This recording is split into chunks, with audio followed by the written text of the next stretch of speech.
Hello. Bonjour, je suis Trim. Je vais vous parler comment est-ce qu'on utilise les capteurs à distance et l'intelligence artificielle pour détricoter un peu la diversité et puis pour parler de la biodiversité et donc pourquoi utiliser un peu ce système simplement pour pouvoir avoir accès sur des cartes. J'ai deux exemples de systèmes donc pour pouvoir agir sur la biodiversité avec des constructions en 3D. Et nous avons donc une résolution assez forte d'une image et donc qui représente à 35 centimètres sur le sol en termes de pixels ici.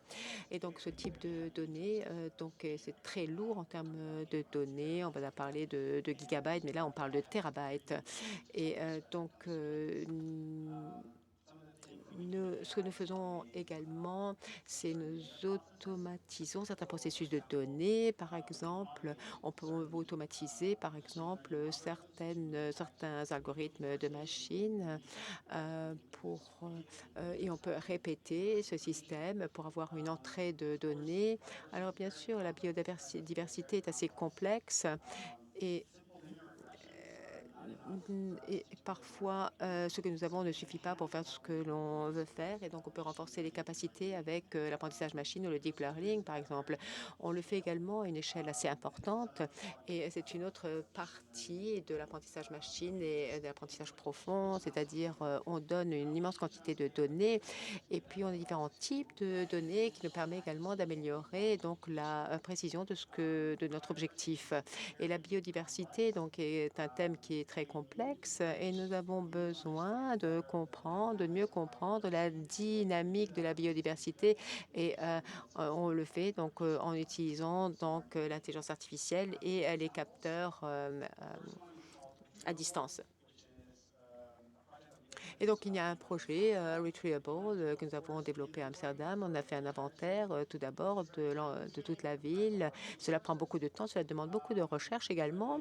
Mais avec deux ensembles d'échantillons, trois en fait, des échantillonnages, on utilise de l'imagerie assez précise. Eh bien, on avait différents types de fiches de données qui se superposaient et puis ensuite on crée des arbres puis on extrait donc la manière dont cette arborescence apparaît. Et donc, c'est la manière dont l'apprentissage machine a besoin devoir alimenter les données. Et l'idée, c'est de définir un peu l'arbre. On essaie quel type d'arbre on avait à faire, dans quelles conditions l'arbre se trouvait, et nous prenons les actions donc il faut et quels étaient les arbres qui se comportaient bien ou pas bien dans certains endroits. Alors après, on demande à un botaniste, par exemple, il pourrait nous dire la différence entre les différents arbres, mais pour les algorithmes de l'apprentissage machine, ils voient tout simplement un nombre. Ils s'en foutent de savoir à quoi ressemble un arbre. Et donc, il ajoute tout simplement des données à l'algorithme. Et donc, un autre exemple de la manière dont on utilise l'intelligence artificielle et donc les capteurs à distance. Et donc, il y a par exemple, des zones auxquelles nous sommes intéressés avec des pluies acides assez épaisses. En Indonésie, par exemple, on essaie de se rapprocher un peu de l'étude et avec une formation, eh bien, on utilise des systèmes pour pouvoir collecter différentes données avec des spectres. On s'intéresse aux différents arbres. L'appareil, il peut identifier différents types de vers, etc.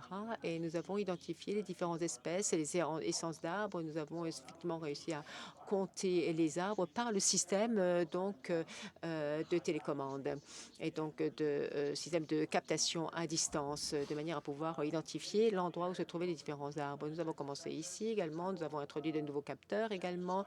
Alors des données acoustiques également dont je vais vous parler. Vous pouvez entendre donc le son de la pluie et donc c'est impressionnant de voir ce que vous pouvez entendre au niveau des oiseaux par exemple. Et donc avec le système d'apprentissage machine, médecine, on peut détecter différents problèmes qui apparaissent. Par exemple, quels sont les différents types d'oiseaux qui sont là. Et voilà, merci beaucoup pour votre temps et merci pour votre écoute.